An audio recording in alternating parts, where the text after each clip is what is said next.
Good morning বন্ধুরা, আশা করি সবাই ভালো আছেন, সুস্থ আছেন। আজকে সকালবেলায় বেরিয়ে পড়লাম কাজ সেরে। এখন ঘড়িতে বাজে প্রায় 12টা।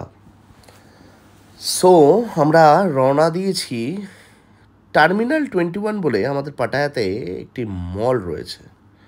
দেখতেই পাচ্ছেন আপনারা, টার্মিনাল 21 খুব সুন্দর এবং one of the best mall in Pattaya, এবং খুব সুন্দর একটা অ্যাটমসফিয়ার এই টার্মিনাল 21-এর। আর সামনেই দেখতে পাচ্ছেন একটা উড়োজাহাজ, তার ডিসপ্লে। এবং শুধু তাই নয়, এখানে বহু ট্যুরিস্ট সন্ধেবেলা থেকে ভিড় জমান। দেশ বিদেশের এবং এদেশের সমস্ত দেশের মানুষ প্রত্যেকেই এখানে আসেন। আর এই দেখতে পাচ্ছেন এই উড়োজাহাজ। এই উড়োজাহাজটি এখানে ডিসপ্লে করা হয়েছে। কারণ কি, মলটির নাম টার্মিনাল 21 এই জন্য করা হয়েছে, সবটাই একটা যেন দেখানো হয়েছে যে এটা মলটা, এবং মলের সাথে সাথে এই চারিপাশটা একটা এয়ারপোর্টের মতন। এবং প্রত্যেকেই যেন প্লেনে উঠবেন বা প্লেন থেকে নামবেন, এরকম একটা অ্যাটমসফিয়ারের মধ্যেই মলটাকে তৈরি করা হয়েছে। আর এই দেখতেই পাচ্ছেন এই এরো ব্রিজ।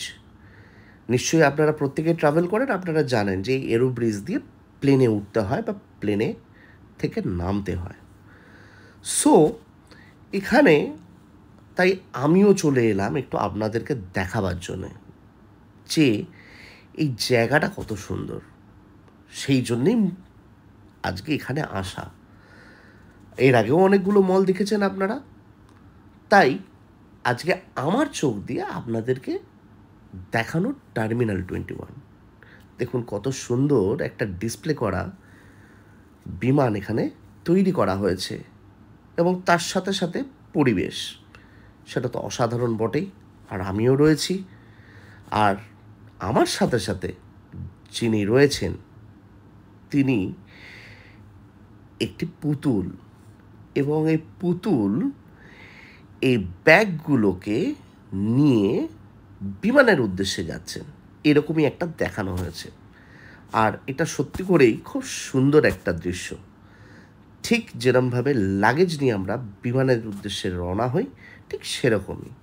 আর এখানেও দেখুন, ঠিক যা বলেছিলাম, মলটিকে সাজানো হয়েছে ঠিক এরকমভাবেই।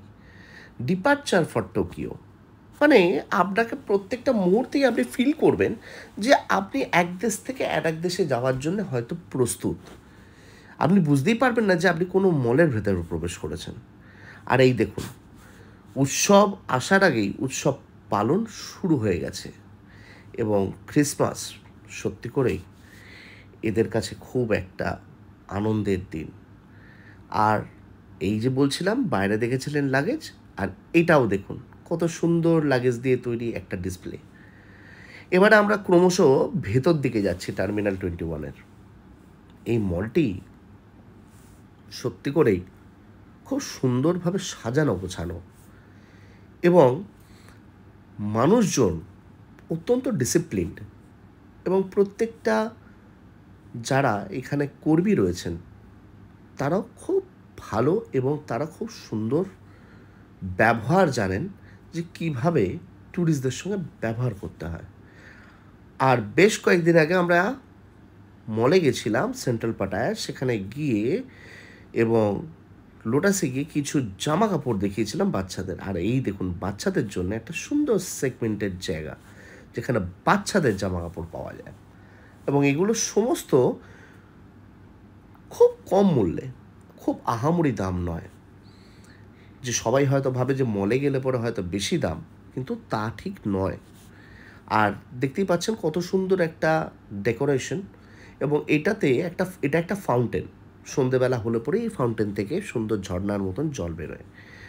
আর এখন যেখানে এলাম, এটা একটা মিউজিক্যাল প্ল্যাটফর্ম, যেখানে প্রত্যেক দিনই এরকম ধরনের মিউজিক্যাল প্রোগ্রাম এখানে চলে।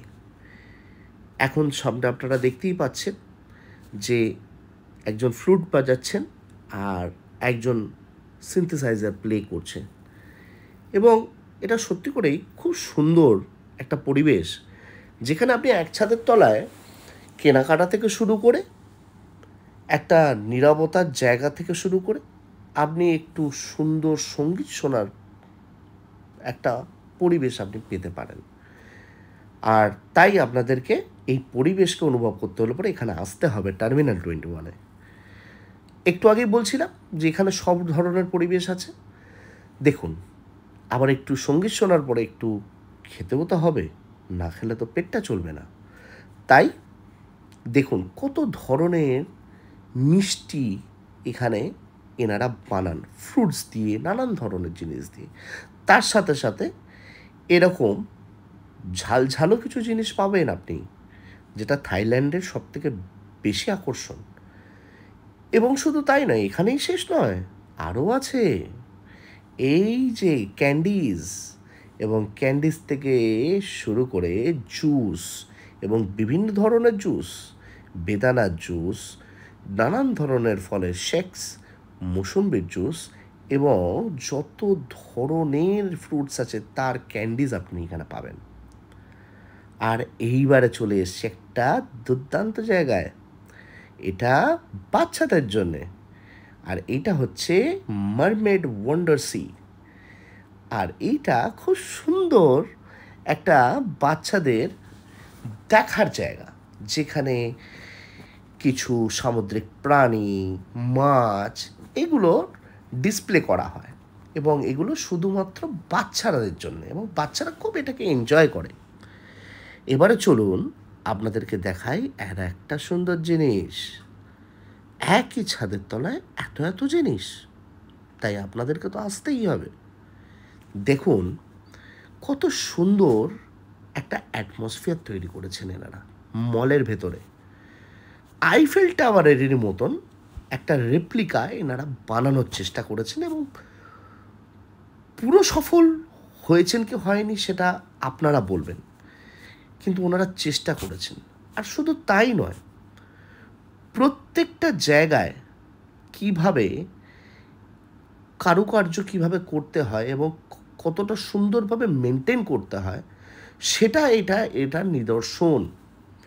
এবং দেখুন, সামনে থেকে আপনাদেরকে দেখাই, ব্যাক সাইড থেকে আপনাদেরকে দেখালাম, দেখুন কত সুন্দর এই রেপ্লিকাটা এনারা তৈরি করেছেন। মন ভরে যায় দেখলে, সত্যি করেই মন ভরে যায়। আর নিচ থেকে দেখলে তো শুধু হবে না, তাই একটু কাছ থেকে দেখাবো, উপর থেকে। তাই এবারে ওপরের দিকে এই এসকেলেটার দিয়ে উপর উঠে যাব। আর আপনাদেরকে একটু আগেই বলেছিলাম না যে প্রত্যেকটা মুহূর্তেই এই মলে অনুভব করবেন যে আপনারা যেন কোথাও ট্রাভেল করতে যাচ্ছেন। কারণ কি, আপনাদেরকে তখন দেখালাম যে টোকিও, আর এখন দেখুন আমি এসকেলেটার দিয়ে উঠছি, সেখানে লেখা ছিল London, arrival at London. So এই অ্যাটমসফিয়ারটাই হচ্ছে অসাধারণ। আর এই যে একটু আগে বলছিলাম ওপর থেকে আপনাদেরকে দেখাবো নিচের ভিউটা, দেখুন কত সুন্দর, মনটা সত্যি করে ভালো হয়ে যায়। আর সত্যি কথা বলতে গেলে পরে কি, সব তো আর ভিডিও তো সম্ভব নয়, তাই আপনাদেরকেও ওখানে আসতে হবে। আর আমি তো রয়েছি, আমি তো থাকবই। তাই আপনাদের কাছে একটাই অনুরোধ, আপনারা আসুন আর থাইল্যান্ডে ঘুরে যান। সত্যি কথা বলতে গেলে পরে কি, থাইল্যান্ডে পাটায়া শহর ঘুরতে গেলে কম করে আপনাকে 7 থেকে 8 দিন সময় লাগবে। আর একটু আগে বলছিলাম ডিপারচার ফ্রম লন্ডন। তো লন্ডন থেকে এবারে আমাদের ঘোরা শেষ, আর মলের পুরোটা ঘোরা তো সম্ভব হয়ে উঠলো না, কারণ কি একটু কর্মব্যস্ততাও রয়েছে, আমার তাড়াহুড়োও রয়েছে।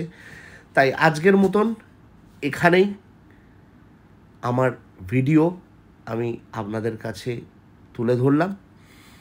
আগামী ভিডিওতে আবার দেখা হচ্ছে। আর আপনারা সবাই ভালো থাকবেন, সুস্থ থাকবেন। আর আমার ভিডিওটা পছন্দ হলে পরে প্লিজ লাইক করে দেবেন, শেয়ার করে দেবেন, আর প্লিজ প্লিজ প্লিজ সবাই আমার ভিডিওটাকে সাবস্ক্রাইব করবেন। থ্যাংক ইউ ভেরি মাচ, ভালো থাকবেন, আর দেখা হচ্ছে আগামী ভিডিওতে। Tata, bye bye.